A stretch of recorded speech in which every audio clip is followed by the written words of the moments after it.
Study पर resistance की मैंने 4 वीडियो करीबन करा दी हैं आपको, ठीक है? उसमें रेजिस्टेंस कैसे निकालते हैं, रेजिस्टेंस क्या होता है, ठीक है? रेजिस्टेंस का सर्किट जब बनाते हैं पैरेलल में लगा करके, सीरीज़ में लगा करके या पैरेलल सीरीज़ में लगा करके, तो उसमें रेजिस्टेंस किस तरीके से निकालते हैं और ईज़ी तरीके से किस तरीके से निकालते हैं, ठीक है? पेपर में अगर क्वेश्चन आया है तो किस तरीके से उसको करना है, वो मैंने बता चुका हूँ पिछली 4 वीडियो में। ठीक है? आज जो है वो रेजिस्टेंस के मैं टाइप्स बताऊँगा। रेजिस्टेंस के टाइप्स के बाद मैं इंडक्टर आपको पढ़ाऊँगा, जिसमें इंडक्टर का ठीक है, इंडक्टर आज खत्म कर लेंगे। ठीक है, कैपेसिटर के साथ इंडक्टर आज खत्म कर देंगे।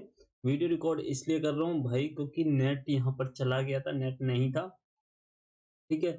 लाइव होने के बाद नेट चला गया था तो इसलिए दिक्कत आ गई थी। तो मैं स्टार्ट करता हूँ, ऑफलाइन ही अपलोड कर दूँगा। रेजिस्टेंस में आपको टाइप्स ऑफ रेजिस्टेंस जो कि कराने हैं, ठीक है? तो रेजिस्टेंस के टाइप्स आपने देखे होंगे, तो एक तो होता है कार्बन रेजिस्टर, ठीक है? कार्बन रेजिस्टर आपने देखा होगा कलर कोडिंग जिसमें होती है, ठीक है?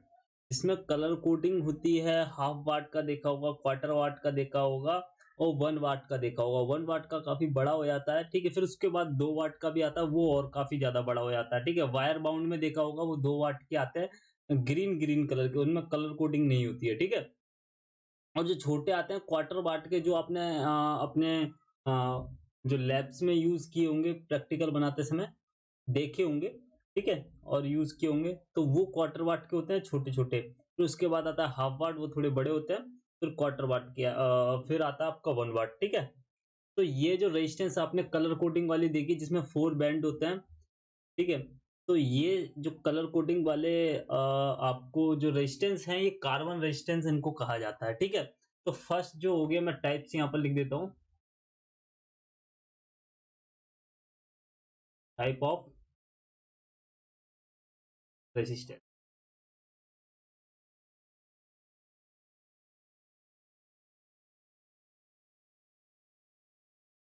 ठीक है?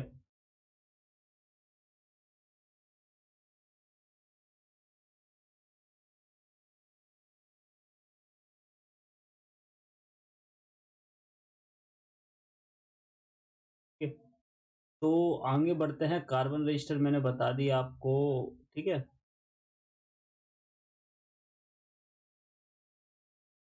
कैसे निकालते हैं इनका, ठीक है? एरिया बढ़ जाता है, लेंथ बढ़ जाता है, क्रॉस सेक्शन एरिया बढ़ जाता है, लेंथ कम हो जाती है, तो किस तरीके से निकालते हैं वो सब मैंने रेजिस्टेंस निकालना बता दिया है। अब रजिस्टर की बात करते हैं, पहला तो हो गया आपका कार्बन रजिस्टर, ठीक है? ये पेपर में सारे के सारे आएँगे, जो मैं बता रहा हूँ। जैसे ये जो है इन पे जो क्वेश्चन है वो आम क्वेश्चन हो गए हैं, तो इतने ज़्यादा बनते नहीं हैं, ठीक है? बनते जिस पे क्वेश्चन है वो मैं बताता चलूँगा और साथ के साथ इम्पोर्टेंट टिक करता जाऊँगा, तो वो आप लिख सकते हो, ठीक है? ये हो गया आपका कार्बन रजिस्टर जो कि अभी मैंने बता दिया आपको, ठीक है?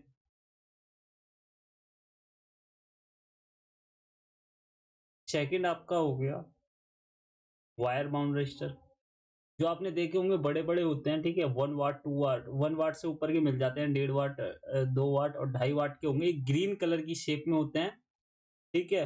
होलो होते हैं, बीच में से खाली होते हैं और वायर इसके जो वायर होता है वो आपको गोल-गोल राउंड शेप में मिलेगा, ठीक है? यूँ करके, और जो वायर होगा वो दिखाई नहीं देगा, ठीक है? उसकी शेप आपको महसूस होगी मगर वो वायर है वो दिखाई नहीं देगा, ठीक है? क्योंकि इसके ऊपर जो ग्रीन कोटिंग होती है, ठीक है? और ये आपको 1 वाट और 2 वाट के में देखने को मिल जाएगा, 2 मैक्सिमम 2 वाट के में देखने को मिल जाएगा, ठीक है? और यहाँ पर मैं लिख देता हूँ वायर माउंट,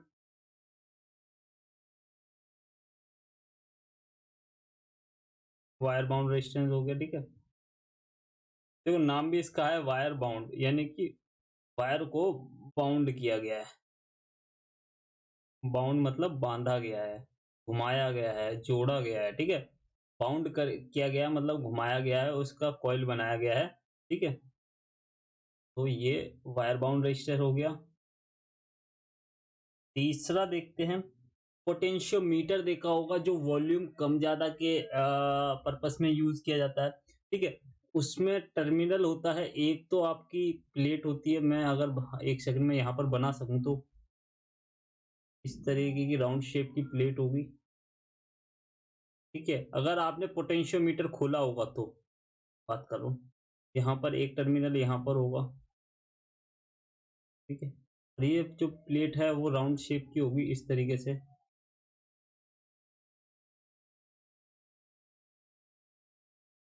ठीक है? और यहाँ पर आपके पास रोटेटर होगा जो जिसको आप घुमाओगे और रोटेटर की पत्ती जो है वो इस पर टच हो रही होगी, ठीक है? और एक वायर का कनेक्शन यहाँ पर होगा आपके पास। अब जब आप कनेक्शन करोगे किसी भी वायर का यहाँ से यहाँ पर वोल्टमीटर लगाते हो और यहाँ पर और इसको प्रोब को घुमाते हो तो ये जो है ये यहाँ पर जाएगी, ये यहाँ पर जाएगी, ठीक है? अब ये डिपेंड करेगा कि जो पोटेंशियोमीटर किस तरीके का है। तो वहाँ पर जाने पर जो रेजिस्टेंस है उसका वैरी होता है। ये वॉल्यूम घटाने-बढ़ाने के लिए आपने देखा होगा, जो वो लगे हुए होते हैं वो पोटेंशियोमीटर ही होते हैं। तो यहाँ पर एक आ गया आपका पोटेंशियोमीटर, ठीक है?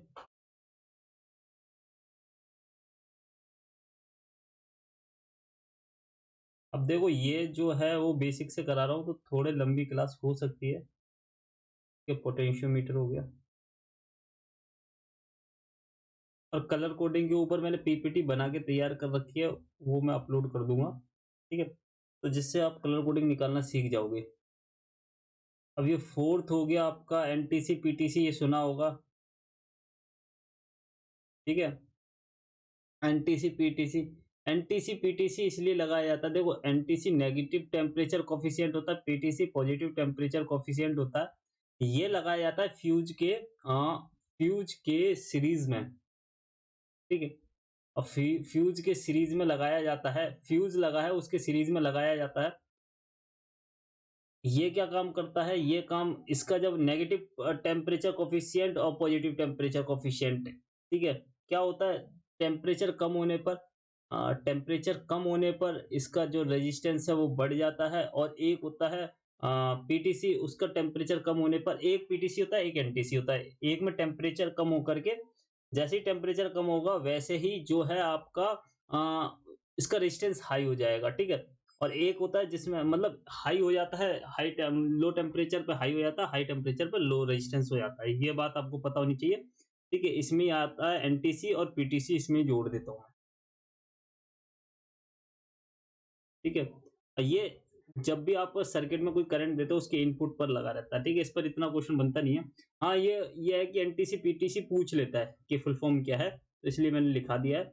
5वाँ की बात करूँ अगर मैं, तो यहाँ पर एलडीआर आपने देखा होगा, ठीक है? लाइट डिपेंडेंट रजिस्टर एलडीआर,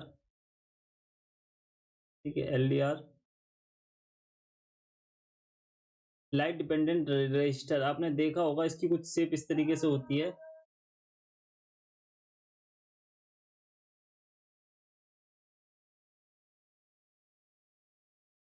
यहाँ पर तरीके से होती है। इसमें धूप पड़ने पर इसका जो रेजिस्टेंस है वो वेरी करता है, ठीक है? धूप पड़ने पर इसका रेजिस्टेंस वेरी करता है। तो इस तरीके से आपको देखने को मिल जाएगा अगर आप गूगल पर सर्च डालते हो एलडीआर तो वहाँ पर आपको देखने को मिल जाएगा एलडीआर क्या होता है। जो मैं बात बता रहा हूँ वो इतनी इम्पोर्टेंट है इसमें कि रेजिस्टेंस इसका वेरी जब होता है जब इस पर लाइट पड़ती है, धूप पड़ती है, ठीक है? लाइट पड़ती है, लाइट मान लो, धूप मान लो, ठीक है? किसी भी एक लाइट का सोर्स जैसे इस पर पड़ता है तो वैसे ही इसका रेजिस्टेंस जो है वो वेरी करता है। अब आता हूँ मैं छठे पर, छठा है वीडीआर यानी कि वोल्टेज डिपेंडेंट रजिस्टर।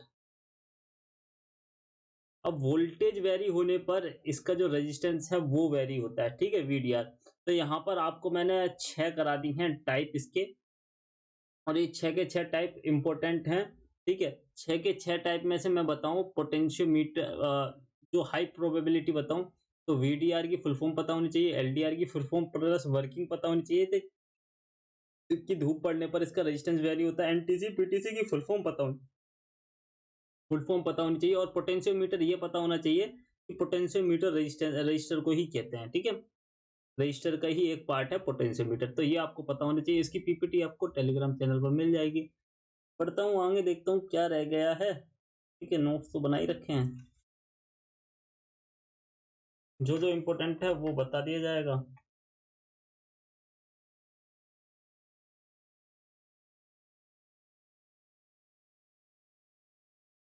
अब इंडक्टर पे ही आते हैं सीधे, ठीक है। उसमें मैंने पावर आपको करा दिया, सारा करा दिया था, ओम्स लॉ करा दिया था। तो अब इंडक्टर पे ही आए थे, इंडक्टर पढ़ते हैं, चलो ठीक है।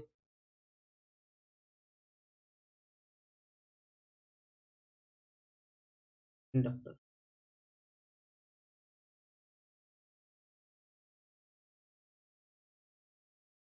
देखो इंडक्टर में क्या होता है पहले वो समझते हैं। इंडक्टर होता क्या है वो समझते हैं। देखो इंडक्टर एक कॉइल होती है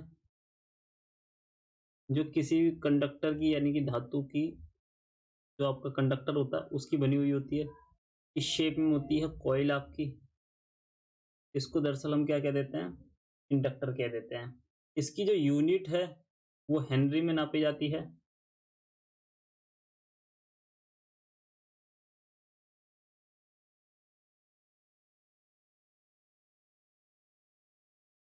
ठीक है, अगर अब भी है तो अभी जल्दी जल्दी करेंगे, इस क्रम भी है। तो आपका ये हेनरी में होती है, इसकी यूनिट हमेशा हेनरी में नापते हैं, ठीक है। अब इसमें जो मेन फैक्ट की बात है वो आपको याद रखनी है। ये क्या करता है, एसी को मैं यहाँ लिख देता हूँ, इंपॉर्टेंट पॉइंट है ये, आपको लिख देना है। एसी को होल्ड करता है,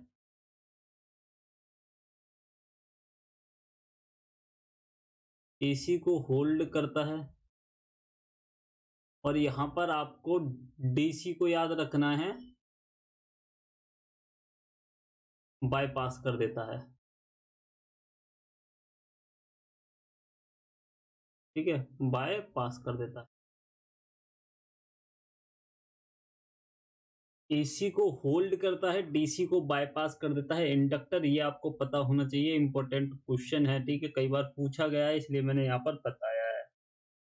अब देखो इंडक्टर का रेजोनेंस कैसे निकालते हैं वो भी जरा देख लेते हैं। इसमें दरअसल होता क्या है, इसमें जब आप करंट दौड़ाते तो इसमें के अंदर बनता है मैग्नेटिक फील्ड, ठीक है। मैग्नेटिक फील्ड के वजह से ही जो डीसी और ये एसी को होल्ड करता है, डीसी को बाईपास कर देता है, ठीक है। ज्यादा डीप जाएंगे नहीं, ज़्यादा डीप जाएँगे तो यही काफ़ी लेंथी हो जाएगा और मेरे को पूरा सिलेबस कंप्लीट कराना है, ठीक है? तो ये बेसिक से एडवांस, एडवांस का ज़्यादा पूछा जाता है, बेसिक का कम पूछा जाता है। अब यहाँ पर जो इसका रेजोनेंस रिएक्टेंस है, इंडक्टर का रिएक्टेंस कैसे निकालते हैं? तो इंडक्टर का रिएक्टेंस मैं यहाँ पर लिख देता हूँ, इंडक्टर का रिएक्टेंस,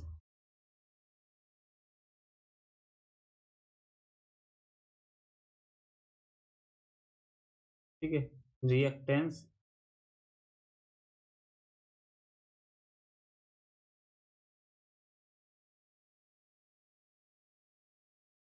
दर्शाया जाता है एक्सएल से, कैपिटल एक्स और स्मॉल एल से। ठीक है। इंडक्टर रिएक्टेंस आपको पता होना चाहिए, एक्सएल से दर्शाया जाता है, और कैपेसिटर रिएक्टेंस पता होनी चाहिए, एक्ससी से दर्शाया जाता है। और जो इसका फॉर्मूला होता है रिएक्टेंस निकालने का वो होता है 2 पाई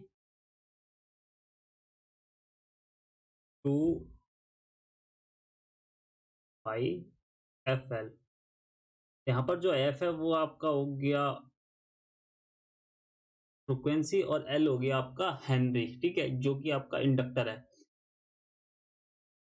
ठीक है, कितना इसका इंडक्टेंस है वो यहाँ पर हेनरी में आएगा, कितनी फ्रीक्वेंसी पर काम कर रहा है। और 2 पाई, पाई की वैल्यू आपको पता ही होनी चाहिए, 22/7 होती है। कई जगह अगर क्वेश्चन में दी होगी 3.14 तो वो वैल्यू ले लेनी है, ठीक है। अगर ऑप्शन में 3.14 अगर वैल्यू नहीं दी है तो मान करके चलना उसकी वैल्यू 22/7 है, ठीक है। दो वैल्यू होगी, एक वैल्यू ये हो गई 3.14, ठीक है। तो ये है पहला, ये हो गया। दूसरा ये हो गया किस तरीके से निकालते हैं फ्रीक्वेंसी रख करके, ठीक है, इंडक्टर बता दिया। और जो आपका इंडक्टर रिएक्टेंस जो होता है, रिएक्टेंस अच्छा ये बता दिया और इसकी एक्सएल की वैल्यू जो होती है वो आपकी ओम में आती है।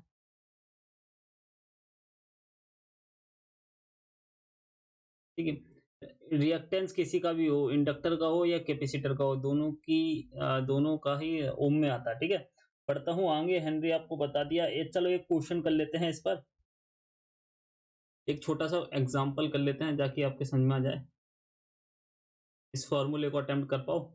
एग्जांपल ये है, मान लीजिए आपके पास फ्रीक्वेंसी जो है वो है 50 हर्ट्ज की।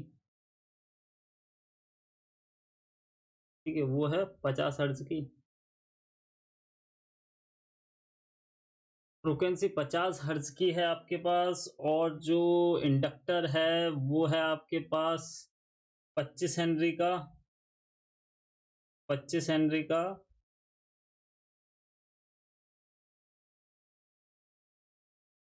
और आपको current also calculate current eight 200 volt. ठीक है। और आपको वोल्टेज दे रखी है 200 वोल्ट पर, आपको करंट चेक करना है। ठीक है। हाँ, आपको वोल्टेज दी हुई है 200 वोल्ट।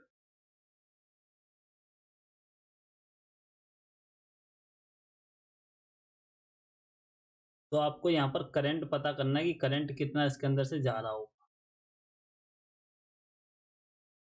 अब पता चल जाएगा आपको कि रिएक्टेंस का मतलब रिएक्टेंस का फायदा क्या है एक तरीके से।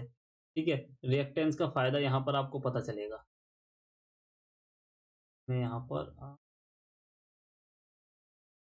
रिएक्टेंस का फायदा यहाँ पर आपको पता चलेगा। ये फॉर्मूला आपको पता होना चाहिए, बहुत इंपॉर्टेंट। यहाँ पर आपको रिएक्टेंस पता चलेगा और रिएक्टेंस से ही आप निकाल पाओगे।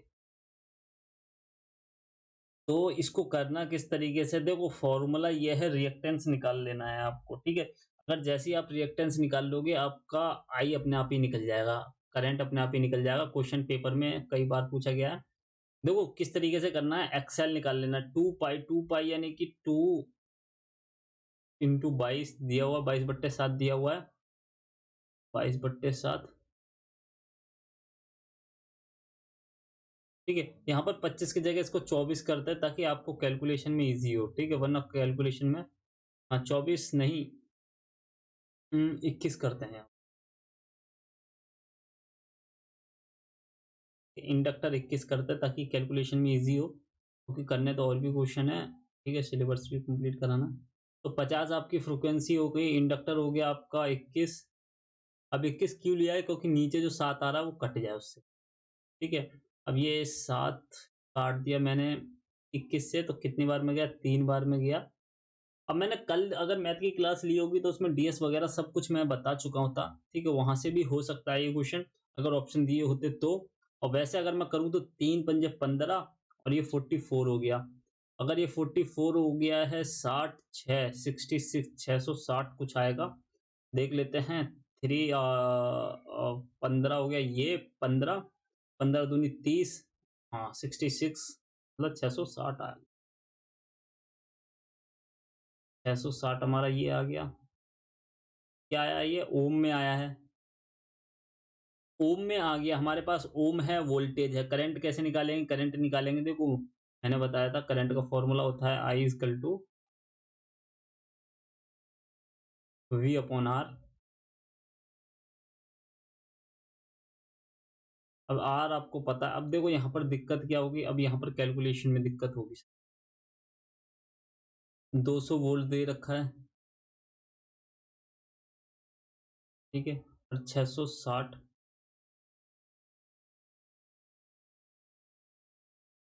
आपको रेजिस्टेंस दे रखा है। अब इसको काटो, 0 से 0 काटोगे। ठीक है। और फिर आप काट सकते हो, 4 से तो नहीं कटेगा। हाँ 4 से तो नहीं कटेगा, इसको काटते हैं 2 से, तो ये आ गया 10। और ये आ गया आपका 33।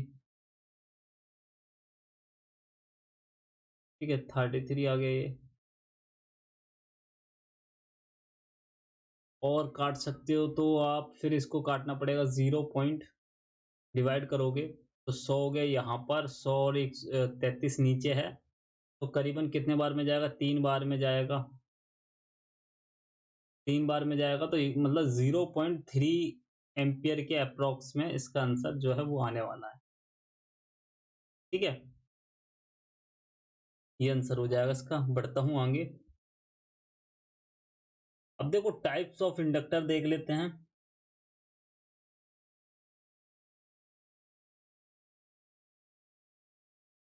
टाइप ऑफ इंडक्टर देख लेते हैं।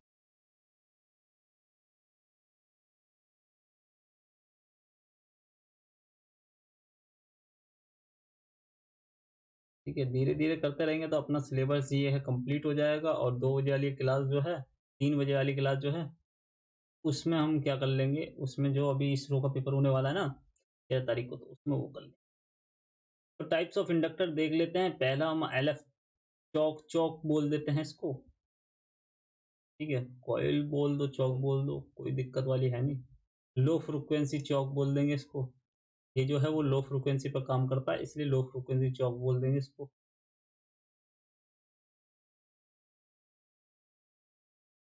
ठीक है, इसकी फ्रीक्वेंसी रेंज में लिख देता हूँ, वैसे इतना इंपॉर्टेंट होता नहीं है, मैं लिख देता हूँ फिर भी।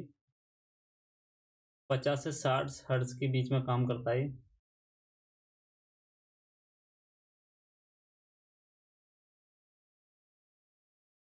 50 से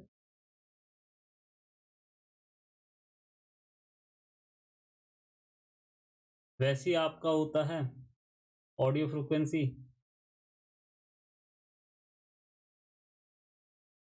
ऑडियो फ्रीक्वेंसी चौक।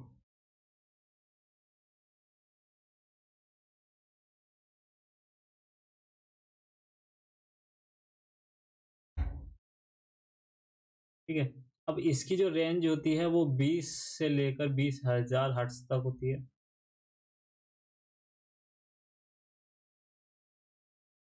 ये 20 से लेकर 20,000 हर्ट्ज तक की होती है, ये पता होनी चाहिए आपको। ठीक है, इस पर क्वेश्चन बन जाता है, जब क्वेश्चन बनता है तो बच्चों से होता नहीं है। ठीक है,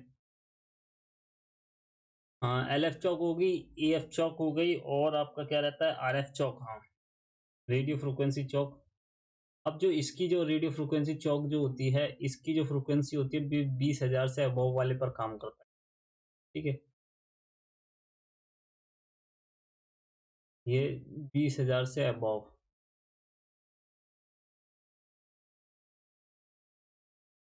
ठीक है, अबव लिख देता हूँ यहाँ पर, यानी कि और जितनी भी ऊपर की होंगी ए है और काम करे। और इसमें क्या रह गया है? ठीक है, यही है। और इंडक्टर की वाइंडिंग वगैरह जो सोलिनॉइड होते हैं, जिससे आप किसी भी वाटर का पाइप जो होता है उसको बंद चालू कर सकते हैं सोलिनॉइड, उसमें भी इंडक्टर का यूज होता है, कॉइल बनती है पूरी। ठीक है, अब यहाँ पर जो है एनर्जी कितना स्टोर होता है इसके अंदर, उस पर बात कर लेते हैं। जो इसके अंदर एनर्जी स्टोर होती है उसकी बात कर लेता हूँ। तो एनर्जी यानी कि जो इसके अंदर स्टोर हुई है वो होती है half half L I square. I जो है वो आपका करंट है। ठीक है, ई जो है वो आपका करंट स्टोर मतलब एनर्जी जो स्टोर हुई है इंडक्टर के अंदर, एनर्जी स्टोर होती है कुछ समय के लिए। ठीक है, कुछ समय के लिए, कुछ क्षण के लिए होती है। ठीक है, वो एनर्जी कितना स्टोर हो रहा है इंडक्टर के अंदर, तो उसको ही यहाँ पर बताया गया है फॉर्मूलों के जरिए। ठीक है, कि भाई एक इंडक्टर के अंदर इतनी एनर्जी स्टोर होती है।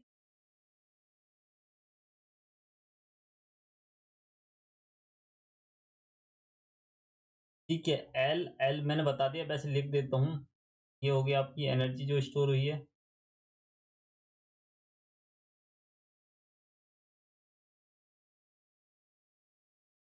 Energy store.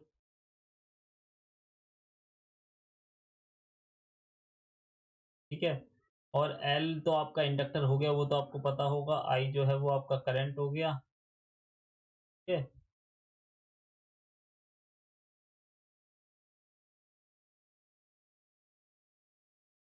आई आपका करंट हो गया है। बढ़ता हूँ आगे। ये फॉर्मूला बहुत इंपॉर्टेंट है भाई, पता होना चाहिए। एक ये फॉर्मूला, एक सेल्फ इंडक्टेंस और एक म्यूचुअल इंडक्टेंस, जो कि मैं अभी कराने वाला हूँ, वो दोनों वो ये तीनों फॉर्मूले बहुत इंपॉर्टेंट हैं, ठीक है? और एक इंडक्टेंस वाला रिएक्टेंस वाला वो भी। अब यहाँ पर सेल्फ इंडक्टेंस निकाल लेते हैं। सेल्फ इंडक्टेंस निकालने के लिए यहाँ पर जो फॉर्मूले हैं भाई, यहाँ पर टिक कर लेना। ये मैं टिक करता जा रहा हूँ, ठीक है? इंपॉर्टेंट फॉर्मूले हैं, यहाँ पर मैं लिख देता हूँ सेल्फ इंडक्टेंस का। सेल्फ इंडक्टेंस का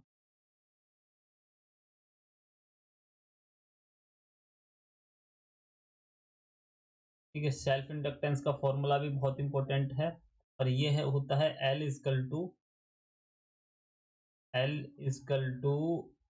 N फाइव एन, भाई फाइव बन जा 5/5, ठीक है? और जो आपका ये एन है, नंबर ऑफ टर्न बताता है। फाई जो है वो बताता है अमाउंट ऑफ फ्लक्स, ठीक है? मतलब कि फ्लक्स बोल सकते हो आप। एक कॉइल ये हो गई, एक कॉइल ये हो गई। इसका जो मैग्नेटिक फील्ड मान लीजिए, अभी मैं बना देता हूँ मैग्नेटिक फील्ड भी। मैग्नेटिक फील्ड बन रहा है ऐसे करके, ऐसे ऐसे करके, ऐसे ऐसे ऐसे, और ये वापस इसके अंदर ही जा रहा है, ठीक है? ऐसे।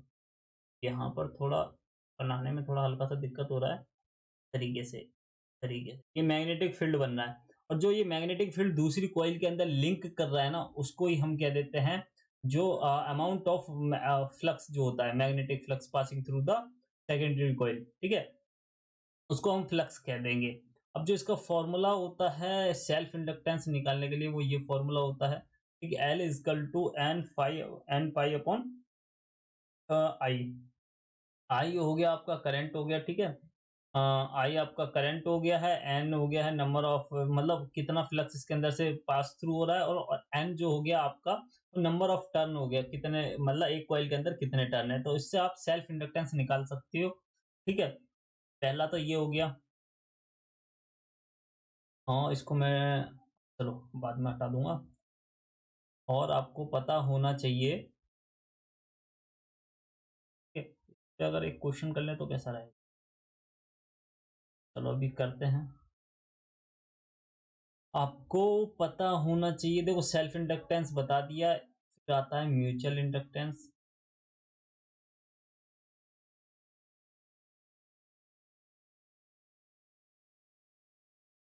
म्यूचुअल इंडक्टेंस,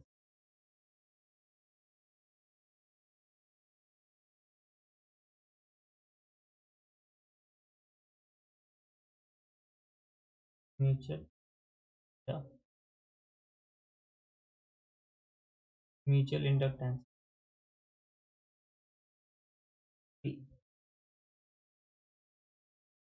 अब म्यूचुअल इंडक्टेंस में जो DFCCIL है, उसमें भी 5 बना हुआ था क्वेश्चन। म्यूचुअल इंडक्टेंस पे आए थे दो, या हाँ 2 क्वेश्चन आए थे, एक सीरीज में एक पैरेलल में, ठीक है? 2 आए थे कम से कम तो। और वो मेरे ख्याल से कई बच्चे नहीं करके आए होंगे। म्यूचुअल इंडक्टेंस का फॉर्मूला होता है L1 इंटू L2, ठीक है? रूट लगा करके म्यूचुअल इंडक्टेंस का ये फॉर्मूला हो गया। अगर इसके अंदर कोफिशिएंट दे देता है, ठीक है, कोफिशिएंट ऑफ कपलिंग पूछ लेता है, तो उसका भी फॉर्मूला पता होना चाहिए, क्योंकि वहां पर कोफिशिएंट कपलिंग दिया हुआ था क्वेश्चन में। तो वो फॉर्मूला जो होता है वो होता है K equal to coefficient coupling equal to M on root L1 और L2, L1 to L2,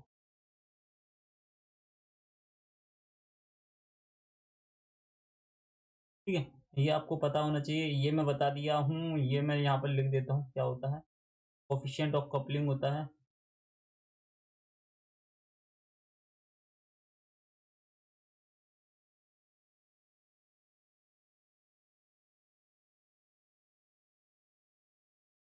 coefficient of coupling होता है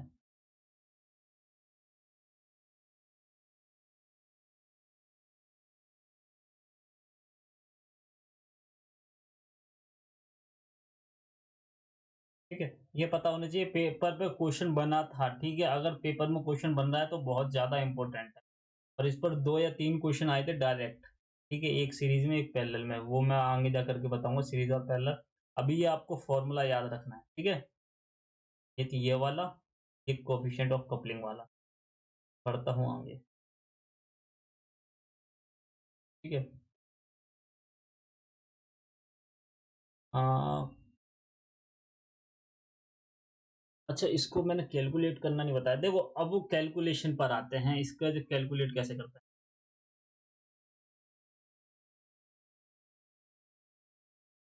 कैलकुलेट करने के लिए आपको पता होना चाहिए, जैसे रेजिस्टेंस में आपको पता था कि अगर हम सीरीज़ में कोई भी लगाते हैं रेजिस्टेंस, किस तरीके से कैलकुलेट करते हैं? अगर पैरेलल में लगाते हैं रेजिस्टेंस, ठीक है, तो किस तरीके से करते हैं कैलकुलेट?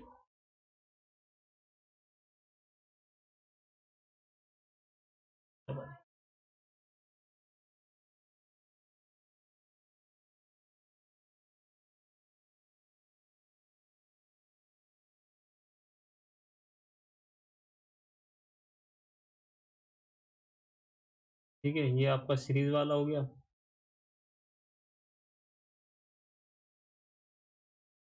ये आपका पैरेलल हो गया,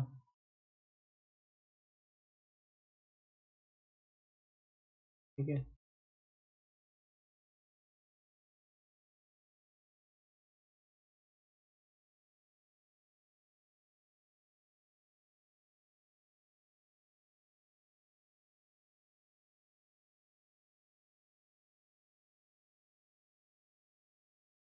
ये आपका पैरेलल हो गया, ये आपका सीरीज़ हो गया। जैसे रेजिस्टेंस में करते हैं वैसे ही इसमें करना है। कुछ ख़ास नहीं करना आपको।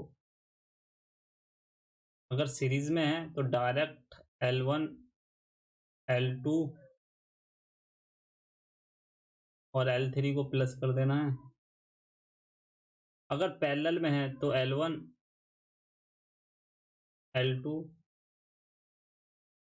और L3 और L4 को अपॉन में रख कर के प्लस करना है। अगर मैं टोटल इंडक्टेंस निकालूँ ना, L अपॉन टोटल निकालूँ, तो देखो कितना इंडिया आएगा, 1 upon L1 plus 1 upon L2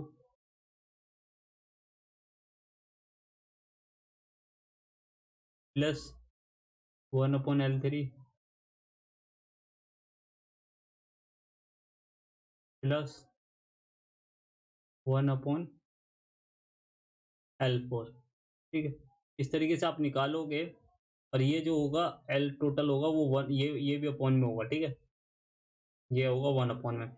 जो नीचे की वैल्यू आएगी एलसीएम लेने के बाद और ऊपर का सॉल्व करने के बाद, फिर इसको पलट देंगे। फिर इसको जैसे ही पलटेंगे तो जो L1 L जो इसका जो सम आएगा वो ऊपर आ जाएगा और जो इसका डिविजिबिलिटी है, जो कि अभी न्यूमरेटर है, वो डिनोमिनेटर में आ जाएगा। ठीक है? पलट देंगे जैसे कि हमने रेजिस्टेंस में किया होगा, आपको पता होगा। उस तरीके से हम इसको कैलकुलेट कर लेंगे। सीरीज़ और इसका दोनों का मैंने फ़ॉर्मूला बता दिया है रेजिस्टेंस निकालने का, L1 प्लस L2, ठीक है? Plus L3।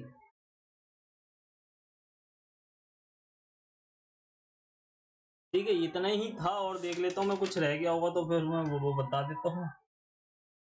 ठीक है, एक क्यू फैक्टर होता है, वो भी आपको पता होना चाहिए, उस पर भी क्वेश्चन बना है, ज़्यादा नहीं बना है मगर कई मतलब किसी क्वेश्चन पेपर में आपको देखने को मिल जाएगा।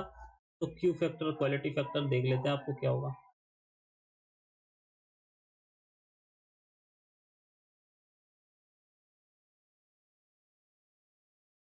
ठीक है, क्यू फैक्टर आप देख लीजिए क्या होता है। क्यू इक्वल टू एक्सएल, यानी कि इंडक्टेंस का जो रिएक्टेंस निकाला था वो अपॉन रेजिस्टेंस। ठीक है, जो फॉर्मूला बताते जा रहा हूँ ये लिख लेना है, ये बहुत ज़्यादा इंपॉर्टेंट है, इन पर क्वेश्चन बना गया है। अब जब एक्सेल तो आपको पता ही हुआ, डायरेक्ट क्वेश्चन कई बार ये भी बोल देता है। एक्सेल का फॉर्मूला क्या लिखाया था मैंने, 2 पाई एफ एल अपॉन आर, मतलब इसी से ड्राइव हुआ है ये फॉर्मूला। एक्सेल का वैल्यू मैंने डायरेक्ट यहाँ पर रख दी है, तो उस तरीके से ये निकल गया है। अगर टाइम कांस्टेंट यहाँ पर निकालते हैं तो टाइम कांस्टेंट किस तरीके से निकलेगा वो भी देख लेते हैं इसमें। जब कर रहे हैं तो ये भी देख लेते हैं टाइम कांस्टेंट।